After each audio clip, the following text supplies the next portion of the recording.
Señor esté con ustedes. Evangelio de nuestro Señor Jesucristo según San Juan.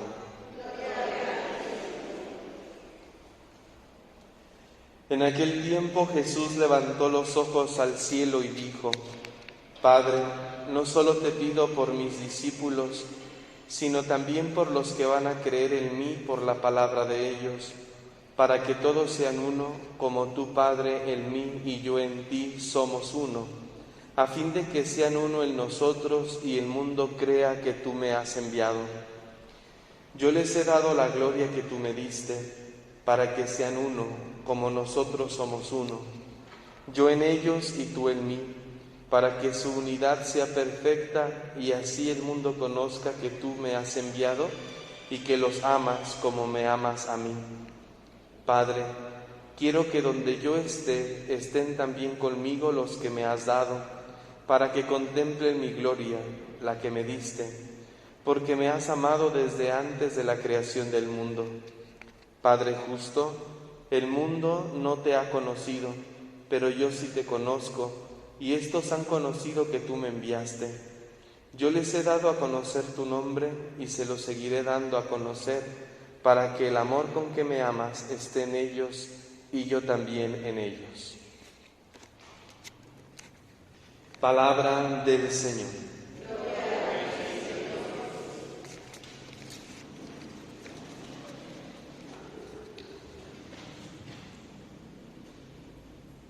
El Evangelio de San Juan nos sigue presentando la oración conocida como oración sacerdotal que Jesús realiza al final de su largo discurso en la última cena con sus discípulos. Y en esta oración Él va desarrollando su sentir, va manifestando su deseo también a sus discípulos. Y es importante detenernos en la estructura de la oración que Jesús realiza. La oración de Jesús, por eso, es oración sacerdotal, porque no se detiene en sí mismo. Si la oración se detuviera en sí mismo, diríamos entonces que se trata de una oración personal, pero no es una oración personal porque no se concentra ni redunda en sí mismo. Sí, en un primer momento Jesús pide la fuerza para soportar la pasión que está a punto de acontecer, pero no se centra ahí solamente, sino que su oración se expande y se extiende. Pide por sí mismo, pide por sus apóstoles, pide por sus discípulos y ahora pide por todos aquellos que van a creer por la palabra de sus discípulos. Es decir, su oración se extiende a todos los creyentes de todos los tiempos. Y en esos estamos incluidos nosotros, que hemos creído por la palabra de otros. Hemos creído por el testimonio y la predicación de otras personas. Por eso la oración de Cristo es una oración sacerdotal, porque abarca a todos. Y este es el ejemplo también, pues, de nuestra oración, porque por el bautismo todos somos sacerdotes. Y nuestra oración, por lo tanto, debe ser también sacerdotal. Cuando nosotros, sacerdotes ministeriales, nos ordenamos, hacemos frente al obispo en privado un juramento, una promesa de orar siempre por toda la Iglesia, no solamente por nosotros, no solamente por la comunidad que se nos confía, sino por toda la Iglesia universal. Y es un deber y es un compromiso nuestro hacerlo todos los días. Por eso somos sacerdotes, porque se nos ha encomendado a la humanidad, a esa humanidad a la que Jesús ha venido a rescatar. También para nosotros es nuestro destinatario, es nuestro objeto de oración y de salvación. Pues así también todos los que participamos del sacerdocio común por medio del bautismo, pues estamos llamados a ofrecer oraciones, dice la carta a los Hebreos, a ofrecer oraciones por el pueblo, no solamente por nosotros. Y esto es lo primero, el primer punto de enseñanza que quiero que nos quede claro. Pues que nuestra oración sea siempre oración sacerdotal, no oración personal, no oración individualista. Que nuestra oración no solamente pensemos en nosotros, no solamente tú sufres, no solamente tú tienes problemas, ¿no? Todos en el mundo tenemos problemas, todos en el mundo sufrimos de diferentes formas, y sería injusto que pensando solamente en ti pidieras y rogaras a Dios por ti, ¿no? Que pidamos por todos. Esto también expresa lo que en la profesión de fe llamamos la comunión de los santos. Que mi oración que yo hago desde este punto local, territorial, puede beneficiar a otras personas en otros lugares del mundo, sin que yo los conozca, sin que yo sepa su nombre, sin que yo sepa dónde están. Mi oración que hago desde este lugar geográfico puede servir a otras personas. Pues que nuestra oración sea siempre oración sacerdotal, es decir, oremos por todos, no solamente por nosotros. Pero también pensemos hoy en la persona o las personas por las cuales hemos recibido nosotros la fe, por las cuales nosotros hemos creído. Es cierto, la fe es un don de Dios, pero es un don de Dios que viene compartido, que viene dado y compartido por una persona. No hemos nacido con la fe, la hemos recibido por el bautismo. Entonces nadie se puede adjudicar el derecho de decir: yo desde que nací soy cristiano, desde que yo nací creo. No, hemos creído. Aún a pesar de que hemos nacido, creo la mayoría de nosotros, de padres cristianos, de padres católicos, no garantiza que nosotros progresemos en la fe. Hemos recibido la fe de una persona, nuestra madre, nuestra abuela, nuestros tíos, un vecino, una vecina, un sacerdote. Alguien nos ha hablado tan contundentemente de la fe en Cristo por su testimonio de vida, por sus palabras, que entonces eso es lo que nos ha hecho creer, eso es lo que nos ha llevado a permanecer en la fe. Bueno, pues traigamos hoy a nuestra mente a esa o a esas personas por quienes hemos creído, y demos gracias a Dios por esas personas. Así como Jesús ha orado por los que van a creer por las palabras de sus discípulos, ahora nosotros hagamos oración por esa o esas personas por quienes nosotros hemos creído, por quienes nosotros hemos recibido la fe. Tal vez personas que ya no están entre nosotros porque ya murieron, pues que sigamos orando por su alma, pero que no perdamos de vista el origen de nuestra fe, de quien ha recibido la fe. San León Magno, en su homilía de Navidad, invitaba a los cristianos diciendo: recuerda, oh hombre, oh cristiano, el origen de tu fe. Y eso es lo que tenemos que hacer siempre nosotros. ¿Cuál es el origen de nuestra fe? Y nuestro origen inmediato, es decir, ¿dónde comenzaste a creer? ¿Dónde fue que comenzaste a convencerte de la presencia de Dios, de la presencia de Jesús en la Eucaristía, de la presencia maternal de María? ¿Dónde comenzaste a convencerte? Porque si nacimos en una familia cristiana, eso lo escuchamos desde pequeñitos. Escuchamos hablar de Dios, escuchamos hablar de los santos, escuchamos hablar de María, etcétera. Pero la fe no es conocimiento solamente, la fe es convicción. ¿Dónde comenzaste a convencerte de que Dios era lo único importante en este mundo?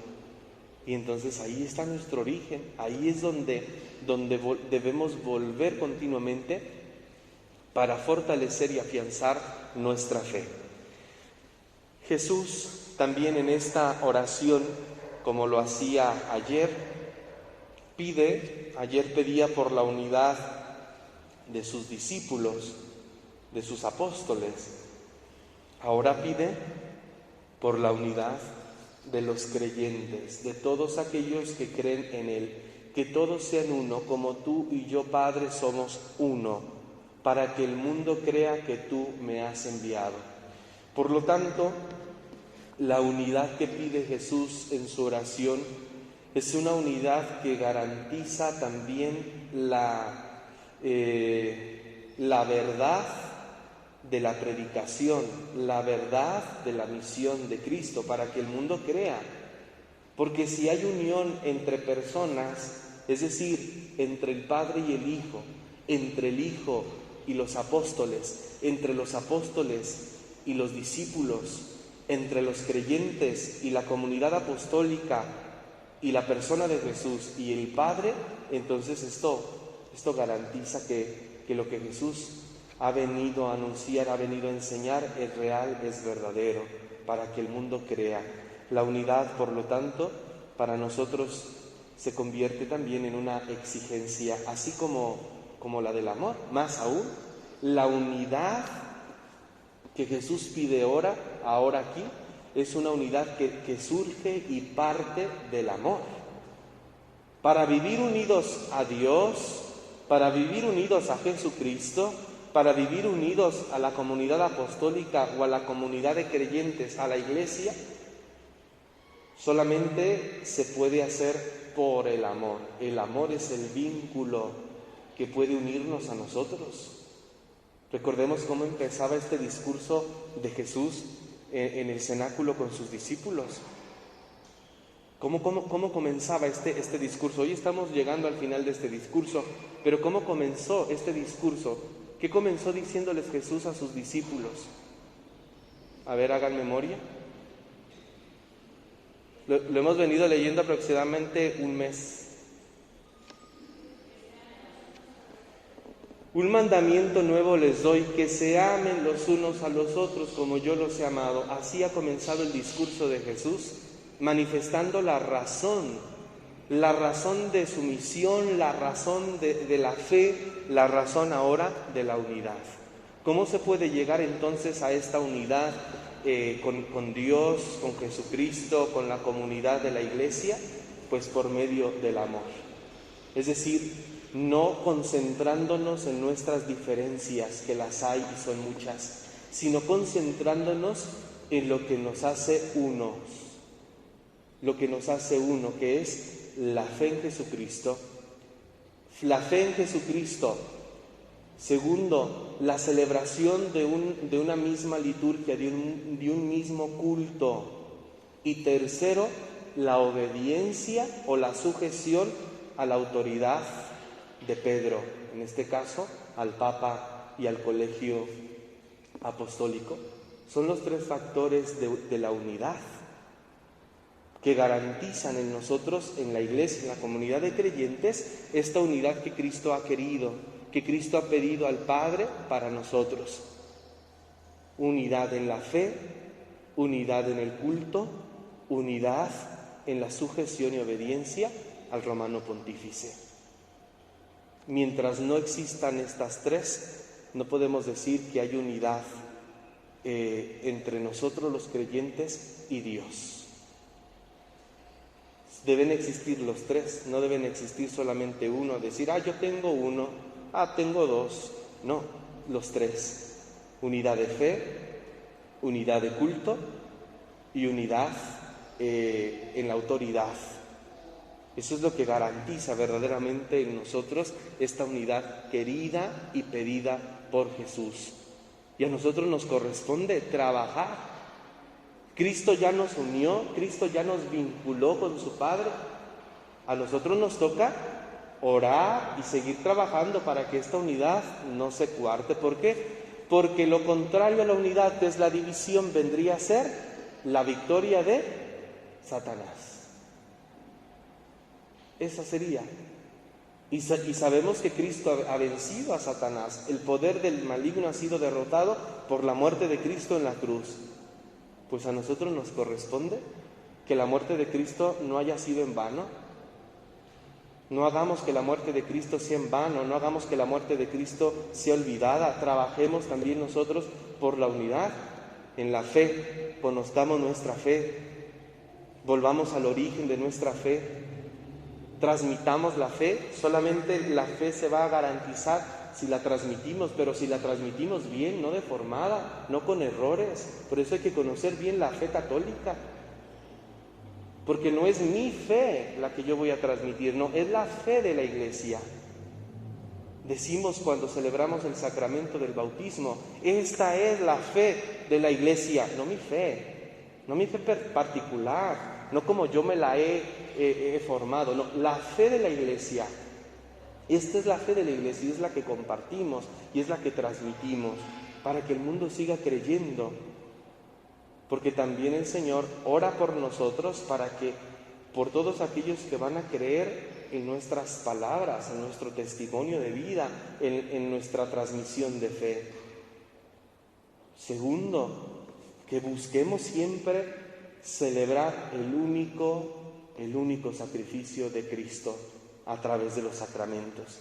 Y solamente hay una manera de celebrarlo, como la Iglesia lo ordena. Una celebración de la Eucaristía, una celebración de un sacramento que no va conforme a las leyes litúrgicas de la Iglesia Católica, no es sacrificio de Cristo, no es culto a Cristo, porque la Iglesia es quien va orientando, quien va determinando cómo ha de celebrarse el único sacrificio de Cristo. Y entonces hay que estar atentos, porque puedes no estar unido o unida a la Iglesia de Cristo porque no estás celebrando como debe ser el sacrificio de Cristo. Porque hacemos en la Eucaristía lo que nos place y no nos sometemos a las normas de la Iglesia. Y lo digo para los fieles y lo digo también para nosotros los sacerdotes, que de repente pues nos surgen ideas muy creativas de repente en la Eucaristía y se hacen cosas que no se tendrían que hacer. Y no se trata de para acercar más a la gente, no, pues para caerle mejor a la gente, no, es que el culto es uno, hay que garantizar la unidad. Antes que la simpatía hay que garantizar la unidad. Antes que tu fe está la fe de la Iglesia. Por eso hay que someternos. Tal vez esta palabra es fuerte, pero hay que someternos a la manera de celebrar como la Iglesia nos enseña. Y eso se los he insistido constantemente. Que no hagan lo que les plazca dentro de la misa. Si hay que estar de pie todos, hay que estar de pie todos. Si hay que estar de rodillas todos, hay que estar de rodillas todos. Pero no unos de pie, unos sentados, unos hincados. Y cada quien haciendo lo que sea dentro de la misa. Pues no, porque estamos celebrando el único sacrificio. Y tercero, la unidad en la sujeción apostólica, en la autoridad de Pedro y el colegio apostólico, que es el colegio de los cardenales, ¿verdad? Nuestro amor, nuestro respeto y veneración al Papa. ¿Sí? El Papa como figura y vicario de Cristo, su figura debe ser venerada, debe ser amada, debe ser respetado. No es un hombre cualquiera, porque ha sido elegido por el Espíritu Santo. Así lo confesamos, así lo creemos. Y entonces nuestro respeto debe ser siempre a Él, escucharle continuamente. Ahora que tenemos nosotros los medios de comunicación más a la mano, pues podemos escucharle. Cada miércoles, cada domingo habla a toda la Iglesia. Pues escuchar qué dice el Papa. Pero no para juzgarle, porque hay quien lo escucha solamente para juzgarle, para ver de dónde agarrarse y poder criticarle. No, le escuchamos para conservar la unidad con Él, y conservando la unidad con Él, conservamos la unidad con Dios y con toda la Iglesia. Por eso nuestra oración siempre por el Papa, escuchar siempre al Papa. La ruptura En contra de estos tres factores de unidad también viene presentada con tres factores de división, que ya los he mencionado en algún momento, simplemente ahora los voy a nombrar, que es la herejía, la apostasía y el cisma. Y algunos de nosotros somos cismáticos, porque no respetamos la autoridad del Papa, ni cualquier otra autoridad en la Iglesia. Y el cisma viene por eso, porque no se respeta a la cabeza. Y el Papa es garante de fe, garante de unidad y garante de caridad. Por eso respetamos al Papa, amamos al Papa, veneramos al Papa, por lo que representa. Pues que el Señor nos conceda trabajar, queridos hermanos, por la unidad en nuestra Iglesia, para que el mundo crea. Si el mundo no está creyendo es por nuestra culpa. No es por los tiempos modernos, no es por la ideología de género, no. La causa es más atrás. No es por la ideología de género, no es por el gobierno de López Obrador, no es por X, no, es por culpa nuestra que el mundo no cree. Porque no estamos conservando esta unidad en estas tres líneas. Ni la estamos conociendo, ni la estamos transmitiendo, ni estamos celebrando el mismo culto, ni estamos obedeciendo ni respetando a nuestra autoridad eclesiástica. Por eso, cada quien hace lo que quiere. Si el mundo no cree, es por nuestra culpa. No le echemos culpa al gobierno, a las ideologías de ahora. Eso son consecuencia de esto. Pues que el mundo crea, queridos hermanos, es nuestra responsabilidad que el mundo crea, para que podamos todos salvarnos. Trabajemos por la unidad, y así sea.